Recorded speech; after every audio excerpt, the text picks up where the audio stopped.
Hello students, आज के tutorial का टॉपिक है clean tech as the next big thing in rural India. इसको आप कनेक्ट कर पाएंगे GS 3 में। फर्स्ट पार्ट जो है Indian economy and issues relating to planning, mobilization of resources, growth, development and employment। and second है infrastructure में specially आप कनेक्ट कर पाएंगे एनर्जी वाला जो पार्ट है उससे। फिर थर्ड है conservation environmental pollution and degradation, environmental impact assessment. इन तीनों से आप कनेक्ट कर पाएंगे क्योंकि जब रिन्यूएबल एनर्जी की बात करते हैं तो वो हमारे एनवायरमेंट को ही प्रोटेक्ट करने के लिए रिन्यूएबल एनर्जी की हम बात करेंगे। और एक और चीज़ है इसमें, इसको क्योंकि टेक्नोलॉजी अपग्रेडेशन की बात है तो इसको आप SNT साइंस एंड टेक्नोलॉजी से भी चाहें तो कनेक्ट कर सकते हैं। ठीक है, आज के एडिटोरियल के एनालिसिस पे आते हैं। तो इसमें जो दिया हुआ है वो विमेन एंटरप्रेन्योर की बात की गई है। मीरा जाट जो है वो डेयरी कंपनी की डायरेक्टर है। वो है डूनी टोंक एरिया से राजस्थान में, जिनका नाम। और पूजा वर्मा जो है उन्होंने ऑर्गेनाइज किया है, ट्रेन किया है hundreds of women in silk reeling. Silk को रील करते हैं, जो निकालते हैं। और एक ललिता देवी जो एंटरप्रेन्योर है, उन्होंने क्या किया, लीड किया है फार्मर प्रोड्यूसर कंपनी को, जो कि 6 करोड़ जिसका एनुअल टर्नओवर है, वो फतेहपुर उत्तर प्रदेश। इसमें क्या चीजें कॉमन है, तो वुमेन जो है रूरल इंडिया की वो अडॉप्ट कर रही है clean energy based livelihood technology की कैटलाइज है उनके बिजनेसेस में, जो कि उनका बिजनेस बढ़ पाया है। और उसमें उन्होंने बेस्ट पार्ट ये कि उन्होंने हेल्प जो लिया है वो क्लीन एनर्जी का लिया है अपनी ग्रोथ में, अपने बिजनेस को बढ़ाने में। उन्होंने सोलर रेफ्रिजरेटर से लेके जो सिल्क रीडिंग मशीन लगाई है, बायोमास बेस्ड कोल्ड स्टोरेज बनाया, बल्क मिल्क चिलर्स बनाए, और उन्होंने डिस्ट्रीब्यूटेड रिन्यूएबल एनर्जी यूज किया है और ट्रांसफॉर्म किया है वुमेन्स की लाइवलीहुड को ग्रास रूट लेवल पर। ग्रास रूट मतलब एकदम ही, अगर ये ग्राउंड है तो ये ग्राउंड लेवल पर इन्होंने ये सारे कामों को किया है, डेवलपमेंट किए हैं। बेस्ट पार्ट यही है कि वो रिन्यूएबल एनर्जी का यूज़ किया है। रिसेंट काउंसिल है जो बैठी एनर्जी एनवायरनमेंट एंड वाटर की, CEW से जानी जाती है। तो उनकी जो स्टडीज़ है क्या शो कर रही हैं, लाइवलीहुड चलाने के लिए जो इलेक्ट्रॉनिक थिंग्स जो होती हैं, अप्लायंसेज जिसे कहते हैं, तो उसमें मोर देन 80% कौन है, विमेन है। DRE जो है, DRE भी मैंने पहले भी बताया, DRE जो है डिस्ट्रीब्यूटर रिन्यूएबल एनर्जी है।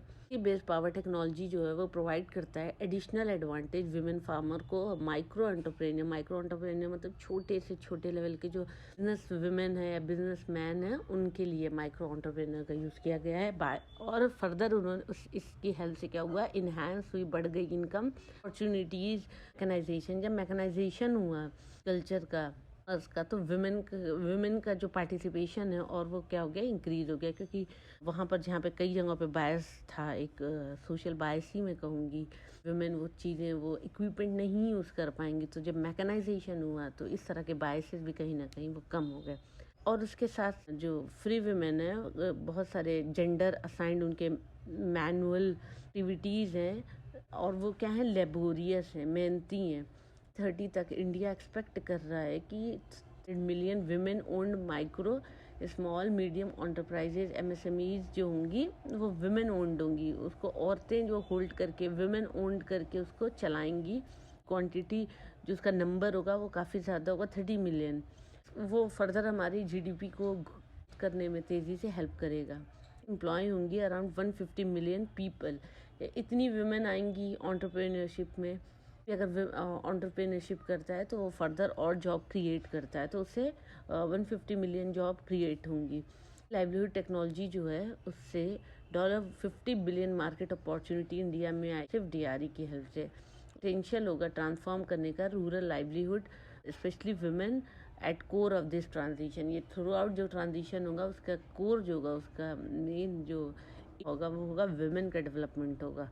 स्केल अप होगा इसके इम्पैक्ट को thousands of womens to millions of them. अब कैसे करेंगे, तो उसका की स्टेप होगा जो हम रीच करेंगे रूरल वुमेन को as part of powering livelihood initiative के थ्रू हम रीच करना चाहेंगे। तो फर्स्ट स्टेप जो होगा तो वो ये है कि लिवराज करें हम, मतलब जो हमारे पास एक्सपीरियंस है उसको लिवराज करें, उसका यूज़ करें। एक्सपीरियंस जो हमारे अर्ली वुमेन का रहा है, अडॉप्टर जिन्होंने पहले अडॉप्ट किया है, तो उससे हम कुछ एक्सपीरियंस लेंगे। बिकॉज ऑफ देयर नॉवेल्टी और उनके हाई स्टार्टिंग प्राइस से DRE अप्लायंसेज जो हैं वो परसीव किए जा रहे हैं हाई रिस्क परचेजेज। क्या है, स्पेशली विमेन यूज़र जो हैं वो रिलेटिवली लोअर रिस्क एप्टाइट होती है, मतलब वो ज़्यादा रिस्क लेना नहीं चाहेंगे क्योंकि विमेन ओनरशिप ही कम है। विमेन जब कम लोग पार्टिसिपेशन ही जब कम है तो वो रिस्क भी क्यों ज़्यादा लेंगी, क्योंकि अगर रिस्क होगा तो फिर वही रेट है कि औरत जो है काम नहीं कर पा रही है, उनके इतना दिमाग नहीं कि अच्छे से करे, तो उनका जो रिस्क टेकिंग कैपेसिटी वहाँ पे उस पार्ट में वो जो फियर है जैसे और उनका रिस्क एपेटाइट है वो कम हो जाता है। पूरा एक रीज़न जाता है हमारा सोशियो इकोनॉमिक रीज़न, क्योंकि अगर कोई विमेन फेल हो रही है तो उसके थ्रू पूरा पूरा उसका ऐसे अगर जेंडर स्टीरियोटाइपिंग वहाँ पे लोग कर देंगे कि विमेन है तो फेल हो गई, विमेन है तो वो सक्सेसफुली एंटरप्रेन्योर नहीं बनी, वहीं पे 1000 मेल फेल हो रहे हैं उसका कोई काउंट नहीं है। तो इस वजह से जो रिस्क लेने की कैपेसिटी, जब रिस्क लेंगी औरतें तो वो भी ऑफ कोर्स कम लेंगी, वो सेफ खेलना चाहेंगी। तो इसका रीज़न सोशियो इकोनॉमिक है। तो इसको ओवरकम करने के लिए चैलेंज क्या होगा, टेक्नोलॉजी प्रोवाइडर्स जो हैं उनको लिवराज करना है। अर्ली यूज़र्स जो हैं वो शेयर करें अपने एक्सपीरियंस को, जो स्पेशली जो पोटेंशियल कस्टमर्स हैं, और बन जाएं वो एक डेमो चैम्पियन और सेल्स एजेंट मार्केट के लिए इन सारे प्रोडक्ट्स जो है जो जिसका एक्सपीरियंसेस पहले से ज़्यादा नहीं है। इस तरह के एक्सपीरियंस में फर्स्ट हैंड प्रोडक्ट एक्सपीरियंस जो होगा और इससे लोकल क्रेडिबिलिटी बढ़ जाएगी। एग्जाम्पल के लिए किसान धर्मवीर जो हैं energy efficient food processor manufacturer हैं, उन्होंने इंगेज किया नीतू टंडन को। ये एक आगरा बेस्ड माइक्रो एंटरप्रेन्योर हैं जिन्होंने यूज़ किया प्रोसेसर को प्रोड्यूस करने में फ्रूट स्क्वैशेस एंड जैम्स। आप भी जानते होंगे fruit squashes and jam drinks बनती है फ्रूट स्क्वैशेस से, और जैम तो सब एवरीबडी नोज जैम क्या है। तो इसका इन्होंने क्या किया, डेमो, ये क्या थी, एक डेमो चैम्पियन है, वो चीज़ों को सामने दिखा देती थी तो लोगों को ट्रस्ट हो जाता था कि ठीक है हम यूज़ कर सकते हैं। तो उनके डिमॉन्स्ट्रेशन से क्या हुआ, जनरेट हुई सेल्स लीड, तो वो ईजिली जो अपने प्रोडक्ट हैं उसको सेल कर पाई। अब देखते हैं importance of live events financing. Second है organise hyper local events and demos. Hyper local मतलब एकदम माइक्रो लेवल पर, माइक्रो का भी माइक्रो लेवल पे अगर हम कोई काम करते हैं और डेमो देते हैं तो उसका क्या इम्पैक्ट होगा। हर लोग चाहते हैं कि वो टच करें, देखें हाई टिकट साइज प्रोडक्ट, उससे पहले जब वो बिलीव कर पाएँ उनकी जो एबिलिटी, किसी प्रोडक्ट की जो एबिलिटी है या उसका जो भी बेनिफिट, प्रॉमिसिंग बेनिफिट होगा। स्पेशली विमेन, हिस्टोरिकली अगर देखा जाए तो उनका लिमिटेड एक्सेस रही है न्यू इन्फॉर्मेशन को। विमेन को पूरा पोटेंशियल जो उनका है वो यूज़ ही नहीं हो पाया है। बहुत कम विमेन अपना पूरा पोटेंशियल यूज़ कर पाती हैं क्योंकि उनको अपॉर्चुनिटीज़ ही नहीं मिलती है उन सारी चीज़ों को यूज़ करने का। तो इन्फॉर्मेशन को, जो न्यू इन्फॉर्मेशन है वो उन चीज़ों से भी पीछे रह जाती हैं। तो इस तरह के जब इवेंट्स होंगे तो वो क्रिएट करेंगे स्पेस विमेन के नेटवर्क बनाने के लिए, और वो अवेयर होंगी प्रोडक्ट के लिए और कनेक्ट कर पाएंगी लोगों से, जो कि वो हेल्प करेंगे उन्हें प्रोक्योर करने में, फाइनेंस करने में और मशीन को यूज़ करने में। इस तरह का इवेंट हमीरपुर उत्तर प्रदेश में हुआ जहाँ पर 200 से भी ज़्यादा विमेन जो हैं उन्होंने बुक किया 7 अप्लाइंसेस ऑन द स्पॉट, जिसमें इंक्लूड करते हैं सोलर स्विंग मशीन, जो कि मशीन है, सिलाई की मशीन है, जिसे कपड़े सीते हैं, वो सोलर एनर्जी से ही चलता है, और मल्टीपर्पज़ फूड प्रोसेसर। थर्ड है इनेबल इजी फाइनेंस करें परचेज प्रोडक्ट। अगर फाइनेंसेस इजीली अवेलेबल हो जाएं किसी प्रोडक्ट को ख़रीदने के लिए तो वहाँ पे और लोग भी ज़्यादा आएंगे, ज़्यादा से ज़्यादा लोग आएंगे उस चीज़ को ख़रीदने के लिए। क्योंकि बहुत बारी लोगों के पास पैसे नहीं होते हैं, विल होती है लेकिन पैसे नहीं है कि वो जाके ख़रीदें। तो अगर फाइनेंसर होंगे, क्योंकि लिमिटेड अमाउंट में, थोड़े थोड़े अमाउंट में तो वो दे सकते हैं, जिसका बेस्ट एग्जांपल है EMI। बहुत से प्रोडक्ट आप EMI पे तो ले सकते हो लेकिन वन टाइम पेमेंट करके नहीं ले सकते हो। तो जो इजी फाइनेंसेस अगर अवेलेबल हो जाए काफ़ी पॉजिटिव इसका बेनिफिट होगा वुमेन एंटरप्रेन्योर को भी। तो लिमिटेड एवेन्यूज़ हैं अवेल करने के लिए फाइनेंसेस इस क्लीन टेक्नोलॉजी प्रोडक्ट में, वो भी एक रिमेन थ्रू आउट ये रहा एक बॉटल नेक की तरह, क्योंकि फाइनेंसेस जो हैं वहीं से सारे काम होने। आपको आइडियाज़ कितने भी हैं, अगर फाइनेंसेस नहीं है तो आइडियाज़ को आप यूज़ कैसे करेंगे। तो फाइनेंशियल सपोर्टिंग अगर वुमेन फार्मर हो या माइक्रो एंटरप्रेन्योर हो, अगर इन चीज़ों को उनको इन सारी चीज़ों को कंसीडर करना चाहिए कि जो टेक्नोलॉजीज़ हैं वो अपने आप में एक कोलेट्रल हैं और वो ईज़ करेंगे लोन एप्लीकेशन प्रोसेसेस को। एग्जाम्पल में समुन्नति फाइनेंस है, जो एक फाइनेंशियर एग्री वैल्यू चेन है। उन्होंने अवेल किया 80% फर्स्ट लोन डिफ़ॉल्ट गारंटी और सपोर्ट किया उन्होंने 6 women lead FPOs। Andhra Pradesh में सारी वीमेन ने परचेज किया 100 kg सोलर ड्रायर्स।